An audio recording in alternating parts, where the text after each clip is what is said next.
વડોદરામાં ખાડાઓને કારણે ટ્રાફિકમાં દુલ્હન અટવાઈ। ટુ વ્હીલર પર લિફ્ટ માંગીને લગ્ન સ્થળે પહોંચી દુલ્હન। લિફ્ટ માંગીને લગ્નમાં પહોંચતી દુલ્હનનો વિડીયો વાયરલ થયો છે। અજાણ્યા વ્યક્તિની એક્ટિવા પર બેસીને પાર્ટી પ્લોટ પહોંચી જાન ત્યારે દુલ્હન ટ્રાફિકમાં ફસાઈ ગઈ હતી। 15 મિનિટમાં ડિસ્ટન્સ પર પહોંચતા 45 મિનિટ લાગી। મુહૂર્ત સાચવવા લગ્નનું ફોટોશૂટ પણ બાકાત રખાયું। આજવા રોડ પર ટ્રાફિકની સમસ્યા માથાનો દુખાવો બની છે। શહેરભરમાં પાલિકાએ વિકાસ કાર્યો માટે ખાડા ખોદ્યા છે।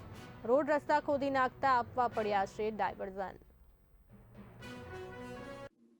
એકચ્યુઅલી હું પાર્લરથી રેડી થઈને ઘરે આવી। ઘરેથી પછી જતી હતી હું, કેમ કે ટાઈમ થઈ ગયેલો અને બારાત ઓલમોસ્ટ આવવાની હતી। થોડો ટાઈમ હતો મારી પાસે તો હું ફોટોશૂટ કરવાનું હતું, તો ફોટોશૂટ તો થયો નહીં કેમ કે ટ્રાફિક એટલો બધો હતો। વન વે હતો કેમ કે એક સાઈડ બધું ખોદી નાખેલું હતું અને જે વન વે હતો ત્યાં 3 બસ ફસાઈ ગઈ હતી, એટલે કોઈ બસને જવાની જગ્યા નહોતી એકચ્યુઅલી।